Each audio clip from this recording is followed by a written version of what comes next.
नमस्कार दोस्तों, कैसे हैं आप सभी लोग। आई होप आप सभी लोग बहुत अच्छे होंगे। तो जैसा कि दोस्तों आप लोग जानते ही हो, विषय गणित क्लास 8 और इस वीडियो में मैं आपको बताऊंगा चक्रीय चतुर्भुज के बारे में। ठीक है, जो वृत्त में जो चतुर्भुज होते हैं वो चक्रीय चतुर्भुज के बारे में। ठीक है, तो देखिए इसमें आपका पहला क्वेश्चन, देखिए क्वेश्चन नंबर 3। देखिए पार्श्व चित्र में ABCD एक चक्रीय चतुर्भुज है। ठीक है, और फिर हमसे इसी में जो चक्रीय चतुर्भुज दिया हुआ है इसमें मैंने दो क्वेश्चन दिए हुए हैं।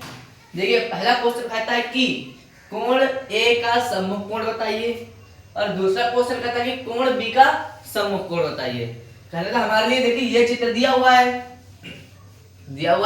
और इसमें ABCD एक चतुर्भुज दिया हुआ है और कहता है कि ये चक्रीय चतुर्भुज है। चक्रीय चतुर्भुज है भी।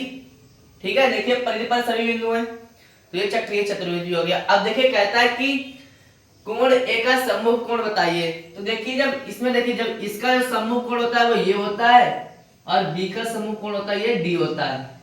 ठीक है, ऐसे सम्मुख कोण देखते हैं। तो इसमें हमसे कहता है कि कोण A का सम्मुख कोण बताइए। तो देखिए कोण A का सम्मुख कोण क्या है, C। तो इसी में हम लिखेंगे तीसरे का उत्तर है। ठीक है, तो पहले बारे में लिखेंगे कोण A का सम्मुख कोण, A का सम्मुख कोण क्या हो जाएगा, C। ठीक है, कोण C है। और इसी में देखिए दूसरा क्या है, कोण B का सम्मुख कोण होता है। इसी प्रकार जैसे हमने A का कोण देखा इसी प्रकार B का देखेंगे। तो कोण B का सम्मुख कोण क्या होगा, D। कोण B का सम्मुख कोण क्या होगा, D। ठीक है, तो इसमें क्या है, कोण B का सम्मुख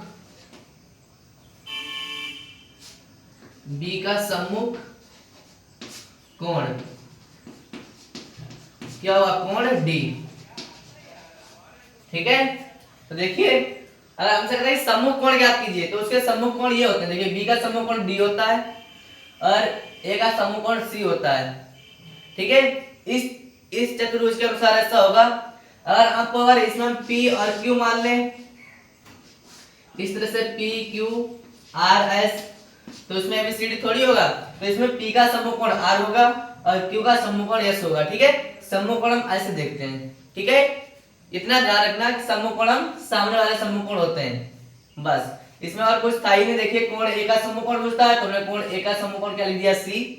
और कोण B का सम्मुख कोण होता है तो कोण B का सम्मुख कोण क्या हो जाएगा, D। ठीक है, यहां तक कोई डाउट। यहाँ पर तो देखिए कुछ नहीं था, सम्मुख कोण देखना था। ठीक है, तो इसी प्रकार देखिए क्वेश्चन नंबर 2 में, देखिए क्वेश्चन नंबर 2 कहता क्या, देखिए पार्श्व चित्र को देखिए और निम्नलिखित कथनों में सत्य असत्य का कथन बताइए। पार्श्व चित्र देखिए, ये वाला चित्र को देखिए, हमसे कहता है कि इस वाले चित्र के लिए देखिए और हमको ये जो कथन दिए हुए हैं इनमें बताइए कि कौन सा कथन सही है और कौन सा कथन गलत है, सत्य असत्य। ठीक है, तो देखिए पहला कथन हमको दिया हुआ है कि बिंदु A B C तथा D क्या है, चक्रीय बिंदु है। मैंने आपको बताया था कि चक्रीय बिंदु क्या होते हैं, जो परिधि पर बिंदु होते हैं वही चक्रीय बिंदु होते हैं, है ना। तो देखिए चक्रीय बिंदु, देखिए एक तो A हो जाएगा, B हो जाएगा, C भी हो जाएगा और D भी और F भी होगा। ठीक है, तो इसमें हमसे कहता है कि A B C तथा D चक्रीय बिंदु है। तो A B C और D चक्रीय बिंदु है। कहने का मतलब है कि जो हमारा पहला कथन है ये सही कह रहा है इस चित्र के अनुसार, तो सही बात है। तो हम इसमें लिखेंगे, जब सही है तो लिखेंगे सत्य और गलत होगा तो लिखेंगे असत्य। ठीक है, तो देखिए पहला है कि A B C तथा D चक्रीय बिंदु है, ये बात सही है। ठीक है, देखिए यहाँ पर भी परिधि पर बिंदु है, यहाँ पर भी और C वाला भी और D वाला भी। ठीक है, तो ये तो चक्रीय बिंदु है तो लिखेंगे पहला वाला सत्य। यहाँ पर आंसर लिख देते हैं। ठीक है, सत्य इसी में आगे लिख ले जाए। और दूसरा वाला देखिए क्या है, बिंदु A B C तथा D, A B C तथा D sorry A B C D तथा E चक्रीय बिंदु नहीं है। A B C तथा D और E चक्रीय बिंदु नहीं है, हमसे यही कहता। देखिए अब यहाँ पर ध्यान से देखिए A B C D तो मैंने आपको बता दिया कि चक्रीय बिंदु है। ए बी सी डी ये तो चक्रीय बिंदु है, लेकिन यहाँ पर जो ई है ये चक्रीय बिंदु नहीं है। ई चक्रीय बिंदु है क्या? देखिए ई तो परिधि से ऊपर है, परिधि पर थोड़ी है। जो परिधि को बिंदु मिलाता है, परिधि पर होता है, वही चक्रीय बिंदु होता है। ठीक है, तो कहने का इसमें ई नहीं है, और हमसे इसमें क्या कहता है, ई भी इसमें जुड़ा हुआ। देखिए ए बी सी डी तथा ई चक्रीय बिंदु नहीं है। बातें भी सही है, नहीं है, ई जुड़ गया तो नहीं है। ठीक है, अगर यहाँ पर ई नहीं होता, एफ चाहे जोड़ देते तो होता, क्योंकि एफ भी तो परिधि पर है। देखिए परिधि पर है ना, तो यहाँ पर ए बी सी डी तथा ई चक्रीय बिंदु नहीं होंगे। तो ये वाली बात भी सही है। ठीक है, ये बात भी हमारी सत्य है। इसी प्रकार देखिए question number 2, sorry third number देखिए, बिंदु A B C D E तथा एफ चक्रीय बिंदु नहीं है। A B C D E तथा एफ चक्रीय बिंदु नहीं है। ए बी सी डी ये तो मैंने आपको बता दिया चक्रीय बिंदु है। अब इसमें ए बी जुड़ गया, ई मैंने आपको बताया कि जब ई जुड़ेगा तो चक्रीय बिंदु नहीं रहेंगे, क्योंकि ई जो है वो चक्रीय बिंदु नहीं है। ए बी है, बी भी है, और सी भी है, और डी भी है, ये तो चारों हैं, और साथ में एफ भी है, लेकिन ई जो है ये चक्रीय बिंदु नहीं है। ठीक है, क्यों नहीं है? क्योंकि मैंने आपको बताया परिधि पर नहीं है, इसलिए चक्रीय बिंदु नहीं है। तो ई इसमें मिला हुआ है तो ये नहीं होगा, और हमसे कहता भी यही है कि A B C D E तथा एफ चक्रीय बिंदु नहीं है। नहीं है तो बोल भी रहा है कि नहीं है, कहने का मतलब कि ये जो कथन है वो सही कह रहा है, और जब सही कह रहा है तो ये वाला भी सत्य होगा। ठीक है, देखिए 3 कथन हो गए और तीनों सत्य आए हुए हैं। ठीक है, इसी प्रकार क्वेश्चन नंबर देखिए 4 में चलेंगे। तो चौथा क्वेश्चन है, कोण ए बी सी का सम्मुख कोण डी है। बिल्कुल अभी मैंने आपको बताया कि सम्मुख कोण हम कैसे देखते हैं, है ना। तो देखिए कोण क्या है, ए बी सी, कोण ए बी सी का सम्मुख कोण। कोण देखिए जब मिलाते हैं यहाँ से ए बी सी करके ये वाला कोण, इसका सम्मुख कोण हमसे पूछता है, तो सम्मुख कोण कौन सा होगा? मैंने बिल्कुल अभी बताया बी का सम्मुख कोण कौन सा होगा, डी वाला ये होगा। हमसे कहता क्या है कि कोण एबीसी का सम्मुख कोण डी है, कोण डी है, और बी का जो सम्मुख कोण है वो डी है। यहाँ पर हमको भी पता है कि कोण एबीसी का सम्मुख कोण डी है, और यहाँ पर हमसे कहता भी यही है कि कोण एबीसी का सम्मुख कोण डी है। तो ये कथन भी हमसे सही कह रहा है, जब सही कह रहा है तो इसका आंसर भी सही होगा। ठीक है, तो हमारा क्वेश्चन नंबर 4 है, ये वाला भी सत्य होगा। ठीक है, इसी प्रकार देखिए क्वेश्चन नंबर 5। देखिए 5 क्या है, चतुर्भुज एबीसीडी एक चक्रीय चतुर्भुज नहीं है। देखिए चतुर्भुज एबीसीडी एक चक्रीय चतुर्भुज नहीं है। अब देखिए मैंने आपको बताया था चक्रीय चतुर्भुज क्या होता है, जो बिंदु परिधि को मिलाते हैं, जो परिधि को छूते हैं, जैसे कि ए बी सी डी, और यहाँ पर देखिए ई नहीं मिला रहा है तो ये तो चक्रीय नहीं होगा।